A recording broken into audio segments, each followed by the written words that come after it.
Hello student, मैं आपके अपने YouTube channel home science junction में आपका स्वागत करती हूं। तो जैसा कि आप सबको पता है कि आज क्या है, आज है आपकी मैराथन क्लास, जो कि किसके ऊपर बेस है, जो कि आपके बेस है डेफिनेशन के ऊपर। यानी कि जो भी आपके एग्जाम में डेफिनेशंस आती हैं, परिभाषाएं आती हैं, वो चाहे होम साइंस के रिगार्डिंग कोई भी एग्जाम हो, जैसे डिफरेंट स्टेट के आपके यूपी टीजीटी पीजीटी होते हैं, या स्टेट के एग्जाम हो, या किसके एग्जाम हो, या चाहे एलटी ग्रेड का एग्जाम हो, तो ये क्लास आपके सभी के लिए बेनिफिट होगी। तो इसमें सारे मैं क्या करवाऊंगी, आपको सारी डेफिनेशंस करवाऊंगी, और इसके अलावा आपको एक भी डेफिनेशन पढ़ने की एक्स्ट्रा ज़रूरत नहीं है।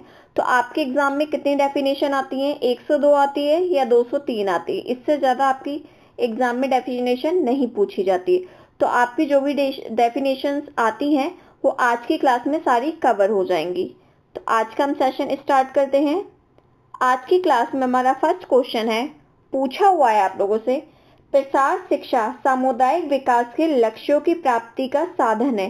तो आपको ये बताना है कि प्रसार शिक्षा सामुदायिक विकास के लक्ष्यों की प्राप्ति का जो साधन है, यह कथन किसका है।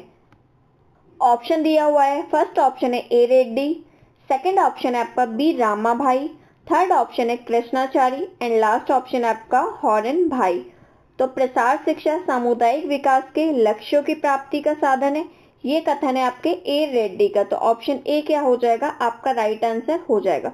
बहुत से स्टूडेंट को इस क्वेश्चन में कंफ्यूजन रहता है, उनको क्या लगता है कि बी रामा भाई आपका राइट आंसर हो जाएगा, पर गूगल पे तो बी रामा भाई आएगा अगर आप गूगल पे चेक करोगे, पर गूगल की हर बात सही नहीं होती है। जो आपकी ऑथेंटिक बुक होती है ना, तो ऑथेंटिक बुक में आपको ए रेड्डी ही इसका सही माना गया है। तो ऑप्शन ए क्या हो जाएगा, आपका राइट आंसर हो जाएगा। तभी तो आप लोगों ने नोटिस किया होगा कि अगर कोई आयोग किसी क्वेश्चन का आंसर गलत मानता है तो वो बुक का क्या मांगता है, बुक का प्रूफ मांगता है, ना कि गूगल का प्रूफ मांगता है। नेक्स्ट क्वेश्चन देखते हैं हम अपना। इस क्वेश्चन में आपसे पूछा हुआ है, गृह व्यवस्था एक व्यवहारिक विज्ञान है, यह कथन किसका है। कथन क्या है आपका, गृह व्यवस्था एक व्यवहारिक विज्ञान है। तो यह कथन किसका है, आपको ये बताना है। ऑप्शन दिए हुए हैं इसमें, फर्स्ट ऑप्शन है ग्रास एवं कैंडल, सेकंड ऑप्शन है कोर्जिन, थर्ड ऑप्शन है आपका Rajmal P Devdas, and last option है आपका इरेंट ओपन हेम। तो गृह व्यवस्था एक कैसा विज्ञान है, एक व्यवहारिक विज्ञान है, यह कथन आपका कोर्जिन का है। तो ऑप्शन बी क्या हो जाएगा, आपका राइट आंसर हो जाएगा। क्लियर है आपको। अगला क्वेश्चन देखते हैं हम। इस क्वेश्चन में पूछा है आपसे कि शिक्षा का अर्थ यह नहीं कि लोगों को वह बताया जाए जो वो नहीं जानते। शिक्षा का अर्थ उन्हें उस तरह व्यवहार करना सिखाना जिस तरह वो करते हैं। यह कथन किसका है, आपको ये बताना है। कथन क्या है आपका, शिक्षा का अर्थ यह नहीं है कि लोगों को वह बताया जाए जो वो नहीं जानते हैं, बल्कि शिक्षा का अर्थ यह है कि उन्हें यह सिखाया जाए कि उन्हें किस तरह का व्यवहार करना है। ठीक है, तो ये कथन किसका है, कैल्से एलडी का है, या PRR सिन्हा का है, या जॉन डीवी का है, या रस्किन का है। तो यह जो कथन है ना, ये कथन है आपका रस्किन का। रस्किन ने ही क्या कहा था, रस्किन ने ही ये बताया कि शिक्षा का अर्थ यह नहीं है कि लोग क्या जानते हैं, ठीक है, बल्कि शिक्षा का अर्थ ये बताना है कि लोग किस तरह व्यवहार करना सीखते हैं। मतलब लोगों को क्या सिखाना है कि उन्हें व्यवहार किस तरीके से करना है। क्लियर है आपको ये क्वेश्चन। अगला क्वेश्चन देखते हैं हम। इस क्वेश्चन में आपका एक स्टेटमेंट है जो कि आपको सत्य और असत्य बताना है। तो इसमें पूछा है, किसके अनुसार, पारकर के अनुसार आराम मानव व्यवहार का प्रेरणा मूल्य है। यानी कि आपको ये बताना है कि पारकर के अनुसार आराम क्या है, मानव व्यवहार का प्रेरणा मूल्य है। यह कथन आपका सत्य है, असत्य है, या संबंधित नहीं है, या विवादित है। तो आपका ये कथन सत्य, यानी कि क्या है, आराम मानव व्यवहार का प्रेरणा मूल्य है। तो यह कथन क्या है, आपका सत्य है। तो ऑप्शन ए क्या हो जाएगा, आपका राइट आंसर हो जाएगा। क्लियर है आपको ये। अगला क्वेश्चन देखते हैं हम। इस क्वेश्चन में पूछा हुआ है आप लोगों से, कार्य के सरलीकरण को, किसके, कार्य के सरलीकरण को कार्य करने की साधारणतम, सरलतम और शीघ्रतम विधि को सचेत होकर ढूंढने के रूप में परिभाषित किया जा सकता है। यह कथन किसका है। तो आपको ये बताना है कि ये स्टेटमेंट किसने दिया है। ऑप्शन दिया हुआ है, फर्स्ट ऑप्शन है निकेल एवं डार्सी, सेकंड ऑप्शन है ग्रॉस एवं फ्रेडल, थर्ड ऑप्शन है आपका वर्गीज और ओगेल एंड लास्ट ऑप्शन है आपका एलिजाबेथ हरलॉक। तो इसमें राइट आंसर क्या हो जाएगा आपको ये बताना है। और किसके ना हर डेफिनेशन में कुछ आपको की पॉइंट ढूंढने होते हैं, क्योंकि डेफिनेशन तो बहुत सारी होती है और ये बहुत ज़्यादा क्या करती है, कंफ्यूजन क्रिएट करती हैं। तो आपको क्या करना है, हर डेफिनेशन में कुछ ना कुछ की पॉइंट ढूंढना है। जैसा कि इस डेफिनेशन में की पॉइंट क्या है, जैसे कार्य के, अब क्या बोला है, कार्य के सरलीकरण को क्या कहते हैं, साधारणतम, सरलतम और शीघ्रतम विधि से सचेत होकर ढूंढने के रूप में परिभाषित किया जा सकता है। ये डेफिनेशन है। तो इसमें की पॉइंट क्या हो गया, एक तो कार्य का सरलीकरण के बारे में बताया और कैसे बताया आपका, साधारणतम, सरलतम और शीघ्रतम विधि से बताया है। और यह कथन किसका है, यह कथन है आपका निकेल एवं डॉर्सी का। तो ऑप्शन ए क्या हो जाएगा आपका राइट आंसर हो जाएगा। अगला क्वेश्चन देखते हैं हम अपना। क्वेश्चन में पूछा है आपसे, डैश के अनुसार मनुष्य का आवास ब्राह्य तत्वों से सुरक्षा से अधिक बहुत कुछ होता है। तो आपको ये बताना है ये किसके अनुसार है कि मनुष्य का आवास ब्राह्य तत्वों से सुरक्षा से बहुत अधिक कुछ होता है। ये कथन किसका है आपको ये बताना है। ऑप्शन दिए हुए हैं, फर्स्ट ऑप्शन है आपका ग्रॉस एवं कैंडल, सेकंड ऑप्शन है बेयर, थर्ड ऑप्शन है आपका अगन टैसिक एंड लास्ट ऑप्शन है आपका नीरू गर्ग। तो यह कथन किसका है, बेयर का है। तो बेयर के अनुसार ही यह कहा गया है कि मनुष्य का आवास ब्राह्य तत्वों से सुरक्षा से अधिक बहुत कुछ होता है। क्लियर है आपको ये। अगला क्वेश्चन देखते हैं हम अपना। क्वेश्चन में पूछा है आपसे, फूलों की व्यवस्था का उद्देश्य चारों ओर खुशी, जीवन और सौंदर्य भरना है। यह कथन किसने कहा, यानी कि यह किसने कहा है, क्या कहा है, फूलों की व्यवस्था का उद्देश्य चारों ओर खुशी और जीवन और सौंदर्य भरना है। यह कथन आपका एएच रट का है, या रहीना बेगम का है, या श्रीलक्ष्मी का है, या सुमति मुदाम्मी का है। तो यह कथन है एएच रट का। एएच रट ने ही किसके बारे में बात की, फूलों के व्यवस्था के उद्देश्य के बारे में बात की। किसने की, एएच रट ने। क्लियर है आपको ये। अगला क्वेश्चन देखते हैं हम। इस क्वेश्चन में आपसे पूछा हुआ है, बालक का मन एक खाली स्लेट या टेबुला रासा है। यह कथन किसका है, यानी कि यह विचार किसने दिया था। क्या विचार है कि बालक का मन क्या है, एक खाली स्लेट और टेबुलर रासा है। यह जॉन लॉक का है, या फ्रॉबेल ने कहा, या प्लेटो ने कहा, या चार्ल्स डार्विन ने कहा। तो बालक के मन को एक खाली स्लेट या टेबुलर रासा किसने कहा था, जॉन लॉक ने कहा। तो ऑप्शन ए क्या हो जाएगा आपका राइट आंसर हो जाएगा। अगला क्वेश्चन देखते हैं हम अपना।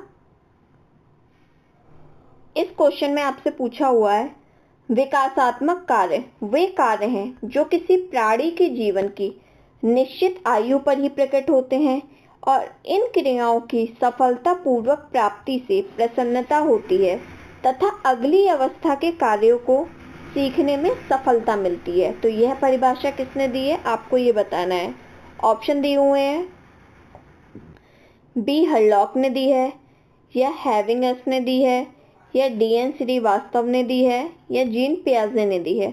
तो विकासात्मक कार्य यानी कि विकासात्मक कार्य के बारे में किसने बात की है, हैविंगहर्स्ट ने बात की है। तो ऑप्शन बी क्या हो जाएगा आपका राइट आंसर हो जाएगा। हैविंगहर्स्ट ने ही ये बताया कि विकासात्मक कार्य वे कार्य हैं जो किसी प्राणी के जीवन की निश्चित आयु पर ही प्रकट होते हैं और इन क्रियाओं की सफलतापूर्वक प्राप्ति से क्या होती है, प्रसन्नता होती है। क्लियर है आपको ये क्वेश्चन। नेक्स्ट देखते हैं हम। इस क्वेश्चन में आपसे पूछा हुआ है, कार्य सरलीकरण का अर्थ कार्य करने की सबसे आसान और शीघ्र विधि है कि सचेतता खोज करना है। यह परिभाषा निम्न में से किससे संबंधित है। ऑप्शन दिए हुए इसमें, फर्स्ट ऑप्शन है ग्रास और कैंडल, सेकंड ऑप्शन है आरसी देवदास, थर्ड ऑप्शन है निकेल एवं डॉर्सी एंड लास्ट ऑप्शन है ओपेनहाइमर। तो इसका राइट आंसर हो जाएगा आपका ऑप्शन सी यानी कि निकेल एवं डार्सी। तो निकेल एवं डार्सी ने क्या कहा कि कार्य सरलीकरण का अर्थ कार्य करने की सबसे कैसी विधि है? आसान और शीघ्र विधि है। ठीक है, इसकी खोज की किसने की? निकोलियम डार्सी ने की। क्लियर है आपको ये? अगला क्वेश्चन देखते हैं हम। अगले क्वेश्चन में आपसे पूछा हुआ है, स्वास्थ्य केवल बीमारी, व्याधि या दैर्घ्यवलयता से ही छुटकारा नहीं, वरन पूर्ण क्या है?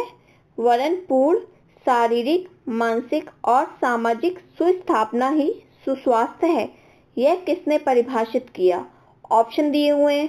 फर्स्ट ऑप्शन है आपका J.F. विलियम्स, सेकंड ऑप्शन है F.E. लिंडर, थर्ड ऑप्शन है आपका विश्व स्वास्थ्य संगठन यानी कि WHO, एंड लास्ट ऑप्शन है आपका MB80। तो आपको ये बताना है इसका राइट आंसर क्या हो जाएगा। तो किसने कहा? ये आपका कहा था विश्व स्वास्थ्य संगठन ने यानी कि WHO ने। वर्ल्ड हेल्थ ऑर्गेनाइजेशन ने क्या बताया था? स्वास्थ्य केवल बीमारी, व्याधि या दीर्घ वल्यावस्था से ही छुटकारा नहीं, वरन पूर्ण शारीरिक, मानसिक और सामाजिक सुस्थापना ही सुस्वास्थ्य है। ठीक है, क्लियर है आपको ये क्वेश्चन? नेक्स्ट क्वेश्चन देखते हैं हम। इस क्वेश्चन में आपसे पूछा हुआ है, यानी कि इस डेफिनेशन में आपसे पूछा हुआ है, बाल मनोवैज्ञानिक यानी कि क्या पूछा हुआ है? बाल मनोविज्ञान वह वैज्ञानिक अध्ययन है जो व्यक्ति के विकास का अध्ययन कहाँ से करता है? गर्भकाल के प्रारंभ से किशोरावस्था की प्रारंभिक अवस्था तक करता है। यह किसने कहा है? ये आपका इंपॉर्टेंट क्वेश्चन है, कई बार ये एग्जाम्स में रिपीट हो चुका है। कैसा है? ये आपका इंपॉर्टेंट क्वेश्चन है आपका। ठीक है, इंपॉर्टेंट में मार्क कर देती हूँ यहाँ पे। ऑप्शन दिए हुए इसमें, फर्स्ट ऑप्शन है आपका जेम्स ड्रेवर, सेकंड ऑप्शन है H.J. आइंसेक, थर्ड ऑप्शन है क्रो और क्रो, एंड लास्ट ऑप्शन है आपका E.B. हर्लॉक। तो इसमें राइट आंसर हो जाएगा आपका क्रो और क्रो। तो क्रो और क्रो ने ही क्या बताया कि बाल मनोविज्ञान वह वैज्ञानिक अध्ययन है जो व्यक्ति के विकास का अध्ययन कब से करता है? गर्भकाल के प्रारंभ से और किशोरावस्था की प्रारंभिक अवस्था तक करता है। क्लियर है आपको ये? नेक्स्ट क्वेश्चन देखते हैं हम। इस क्वेश्चन में पूछा हुआ है, उस मनोवैज्ञानिक को पहचाने जिसने कहा कि किशोरावस्था की समुचित विशेषता को प्रकट करने वाला एक शब्द है परिवर्तन। क्या है? परिवर्तन। यह परिवर्तन कैसा होता है? तो यह परिवर्तन शारीरिक होता है, सामाजिक होता है और मनोवैज्ञानिक होता है। तो यह किसने कहा? यह रॉस ने कहा, या जर्शील्ड ने कहा, या बिगे और हंट ने कहा, या क्रो एंड क्रो ने कहा। तो इसमें राइट ऑप्शन हो जाएगा हमारा ऑप्शन सी, यानी कि बिगे और हंट। यानी कि बिगे और हंट ने किसकी बात की? परिवर्तन की बात की। और कौन सा परिवर्तन? जो कैसा होता है? शारीरिक होता है, सामाजिक होता है और मनोवैज्ञानिक होता है। ये क्या हो गए? ये इसके की पॉइंट हो गए। तो आपके डेफिनेशंस याद करने का यानी कि परिभाषाओं को याद करने का यही तरीका है कि आप उसके की पॉइंट को अच्छे से ध्यान रखो। ठीक है, और ये क्लास हो सकता है आपको बोरिंग भी लगे क्योंकि आपको बहुत सारी डेफिनेशंस देखने को मिलेगी इस क्लास में, और इस क्लास में समझाने वाला कुछ भी नहीं है। क्वेश्चन देखना है, उसका आंसर लर्न करना है, बस। इससे ज़्यादा इस क्लास में कुछ नहीं है। पर इस क्लास से आपको देखने से क्या हो जाएगा कि एक सारी डेफिनेशंस आपको एक ही क्लास से रिवाइज, मतलब एक ही क्लास में आपको क्या होगा, सारी डेफिनेशन आपको मिल जाएगी। आपको जगह जगह परिभाषा ढूंढने की ज़रूरत नहीं पड़ेगी। और आप इस क्लास को अभी ले सकते हैं और एग्ज़ाम के टाइम में, एग्ज़ाम के 2 दिन पहले भी आप स्पीड तेज करके इसको देख सकते हैं, जिससे आपकी सारी परिभाषाएं लर्न भी हो जाएंगी और आपका टाइम भी बच जाएगा। ठीक है, नेक्स्ट क्वेश्चन है हमारा। इस क्वेश्चन में पूछा हुआ है आपसे, अनुपात से तात्पर्य मापों एवं क्षेत्रों का एक दूसरे से संपूर्ण रूप से संबंध, यह कथन है। तो आपको ये बताना है कि जो अनुपात से तात्पर्य है वो माप हो गया, क्षेत्र हो गया और एक दूसरे से संपूर्ण रूप से क्या बताया गया है? संबंध बताए। तो यह कथन किसका है? ऑप्शन दिए हुए इसमें, फर्स्ट ऑप्शन है रट का, सेकंड ऑप्शन है टी क्रैक का, थर्ड ऑप्शन है स्टेला सुंदर राज का, एंड लास्ट ऑप्शन है विल्सर का। तो यह कथन है आपका किसका? स्टेला सुंदर राज का। तो ऑप्शन सी क्या हो जाएगा? आपका राइट आंसर हो जाएगा। ठीक है, क्लियर है आपको ये? अगला क्वेश्चन देखते हैं। और अगर आपको क्लास अच्छी लग रही हो तो आप क्लास को लाइक कर दीजिएगा और शेयर भी जरूर कर दीजिएगा। इस क्वेश्चन में पूछा हुआ है आप लोगों से, परिवार की आय तथा व्यय पर नियंत्रण होना तथा आय का घर के सृजनात्मक कार्यों में व्यय करना गृह अर्थव्यवस्था कहलाता है। यह कथन किस अर्थशास्त्री का है? ऑप्शन दिए हुए इसमें। फर्स्ट ऑप्शन है प्रोफेसर जीट, सेकंड ऑप्शन है एस्थर, थर्ड ऑप्शन है निकोलम डॉर्सी एंड लास्ट ऑप्शन है आपका कोपेन। तो इसमें राइट आंसर हो जाएगा आपका निकोलम डॉर्सी यानी कि ऑप्शन नंबर सी। तो निकोलम डॉर्सी ने ही क्या कहा? इन्होंने कहा कि परिवार की आय तथा व्यय पर नियंत्रण होना, आय का घर के सृजनात्मक कार्यों में व्यय करना क्या कहलाता है? गृह अर्थव्यवस्था कहलाता है। क्लियर है आपको ये? अगला क्वेश्चन देखते हैं। इस क्वेश्चन में पूछा हुआ है वर्तमान आय का वर्तमान उपभोग व्यय पर आधिक्य को क्या कहते हैं? बचत कहा जाता है। ध्यान से देखिए, वर्तमान आय यानी कि जो आपकी क्या है? प्रेजेंट इनकम है, का वर्तमान उपभोग व्यय यानी कि जो हमने क्या किया? व्यय किया। किस पर व्यय किया हमने? उपभोग पर, यानी कि किसी सामान पर हमने क्या किया? व्यय किया।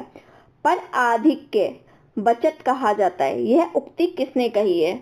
ऑप्शन दिए हुए हैं। फर्स्ट ऑप्शन है किन्स ने कहा है, या गुड्डे ने कहा है, या यंग ने कहा है, या इनमें से ये किसी ने भी नहीं कहा है। तो इसमें राइट आंसर क्या हो जाएगा? आपको ये बताना है। तो ये कहा है किन्स ने, तो ऑप्शन ए क्या हो जाएगा? आपका राइट आंसर हो जाएगा। किन्स ने क्या कहा है? किन्स ने कहा है कि वर्तमान आय का वर्तमान उपभोग व्यय पर आधिक्य को बचत कहा जाता है। क्लियर है आपको ये? अगला क्वेश्चन देखते हैं हम।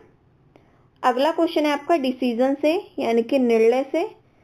तो ये डेफिनेशन में पूछा हुआ है आपसे, निर्णय करने में उन उद्देश्यों का अस्तित्व निहित है जिनके प्रति उसका प्रतिस्थापना किया गया है। यह किसकी उक्ति है?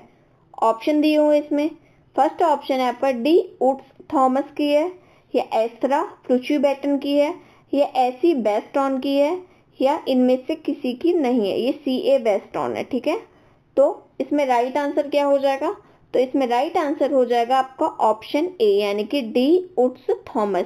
तो डी उड्स थॉमस ने क्या कहा है? इसी के अनुसार है, निर्णय करने में उन उद्देश्यों का अस्तित्व निहित है जिनके प्रति उसका प्रतिस्थापना किया गया है। ठीक है, अगली डेफिनेशन देखते हैं हम। इस डेफिनेशन में पूछा है आपसे, यह किसका कथन है? संयुक्त परिवार में दाम्पत्य प्रेम के विकास का अवसर कम प्राप्त होता है। यह किसका कथन है? आपको ये बताना है। ऑप्शन दिया हुआ है डॉक्टर राजेंद्र प्रसाद का, सेकंड ऑप्शन है डॉक्टर सीवी रमन का, एंड थर्ड ऑप्शन है हमारा डॉक्टर जगदीश चंद्र बोस का, एंड लास्ट ऑप्शन है आपका डॉक्टर एमटी सिन्हा का। तो यह कथन है आपका डॉक्टर राजेंद्र प्रसाद का। तो डॉक्टर राजेंद्र प्रसाद जी ने क्या कहा कि संयुक्त परिवार में दाम्पत्य प्रेम के विकास का अवसर कम प्राप्त होता है। ठीक है, किसमें? जॉइंट फैमिली में। अगला क्वेश्चन देखते हैं हम। पूछा हुआ है इसमें, प्रसार शिक्षा को ग्रामीण समाज को उपयोगी ज्ञान देने की विधि कौन मानता है? क्या पूछा हुआ है कि प्रसार शिक्षा को ग्रामीण समाज को उपयोगी ज्ञान देने की विधि। इस पर आप गौर करिएगा, क्या पूछा है? उपयोगी ज्ञान देने की विधि कौन मानता है? तो ऑप्शन दिया हुआ है। फर्स्ट ऑप्शन है आपका धामा, सेकंड ऑप्शन है आपका लीगन्स, थर्ड ऑप्शन है आपका कृष्णामाचारी, एंड लास्ट ऑप्शन है आपका बुडित। तो इसमें राइट आंसर क्या हो जाएगा? आपको ये बताना है। तो इसमें राइट आंसर हो जाएगा आपका धामा। ऑप्शन ए क्या हो जाएगा? राइट आंसर हो जाए। तो धामा ने ही क्या माना है कि प्रसार शिक्षा को ग्रामीण समाज को उपयोगी ज्ञान देने की विधि है।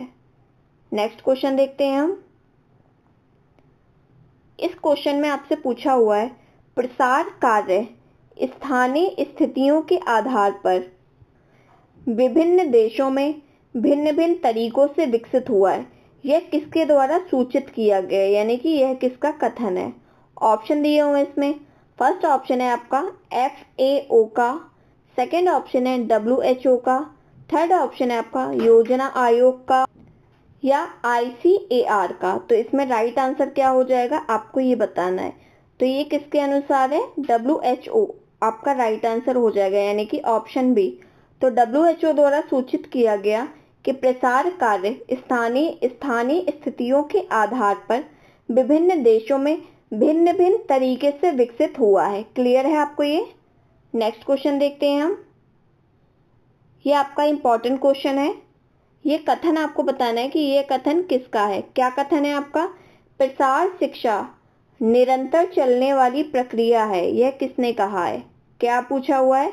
प्रसार शिक्षा एक निरंतर चलने वाली प्रक्रिया है, यह कथन ओपी धामा का है, या जेपी लिगन्स का है, या डी एस्मिंजर का है, या बीटी कृष्णामाचारी का है? आपको ये बताना है। तो ये कथन है आपका किसका? ये कथन है आपका जेपी लिगन्स का। किसका? जेपी लिगन्स का है। तो ऑप्शन बी क्या हो जाएगा? आपका राइट आंसर हो जाएगा। तो जेपी लिगन्स ने यह कहा कि प्रसार शिक्षा निरंतर चलने वाली प्रक्रिया है।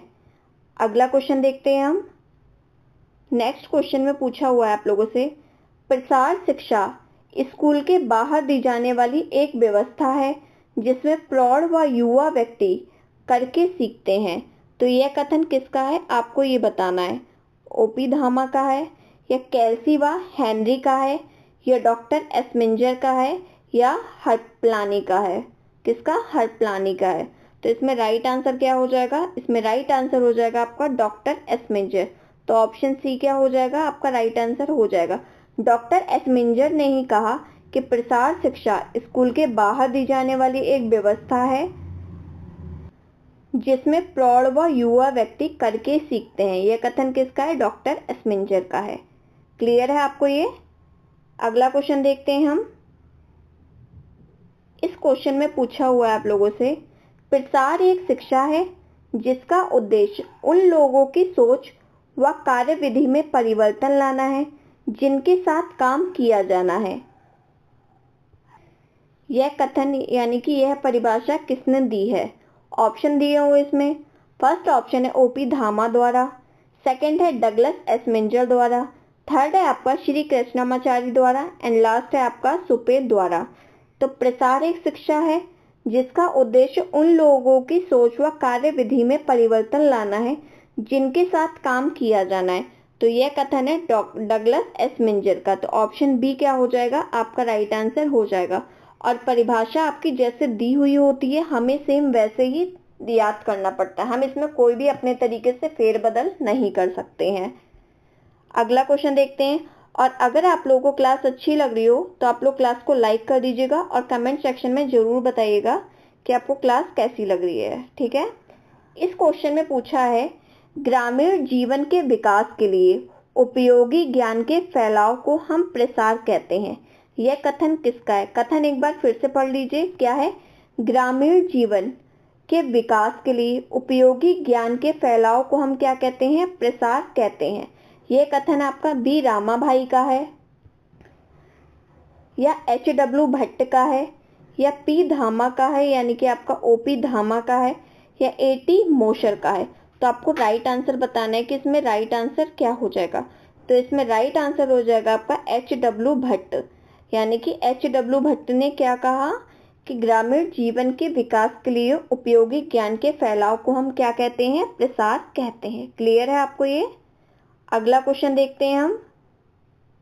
इस क्वेश्चन में है, किसके अनुसार संप्रेषण हर उस वस्तु को कहते हैं जो कि संदेश का अर्थ व्यक्त करती है जिसे एक व्यक्ति से दूसरे व्यक्ति तक पहुंचाया जाता है।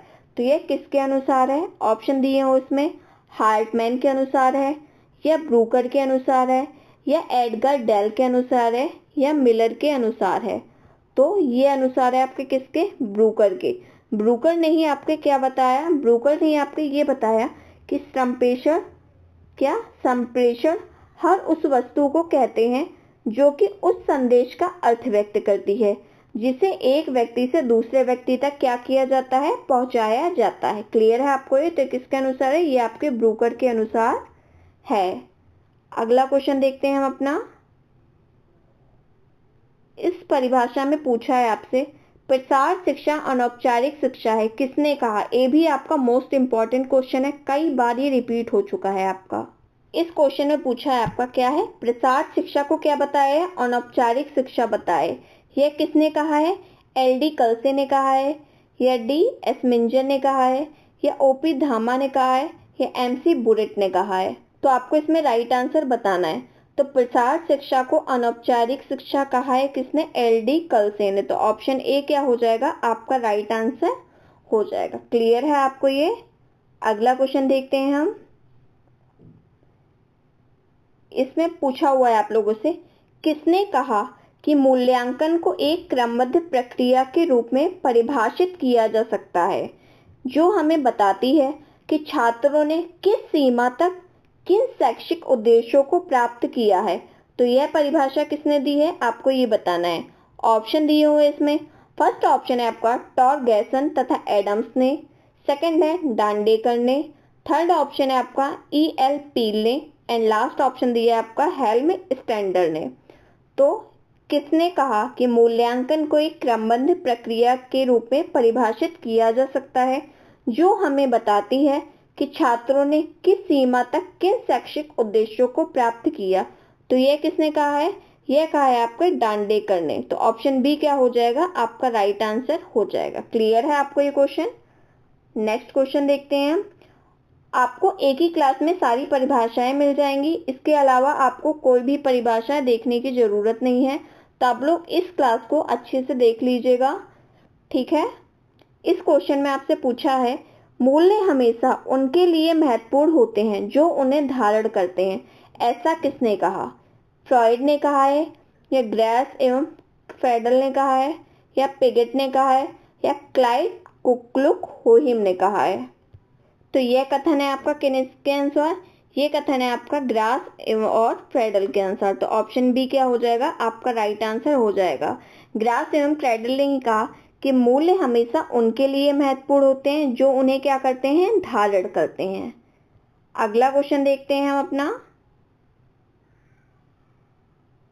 इसमें पूछा हुआ है आप लोगों से, बाल मनोविज्ञान वह वैज्ञानिक अध्ययन है जो व्यक्ति के विकास का अध्ययन गर्भकाल से प्रारंभ से किशोरावस्था के प्रारंभिक अवस्था तक करता है।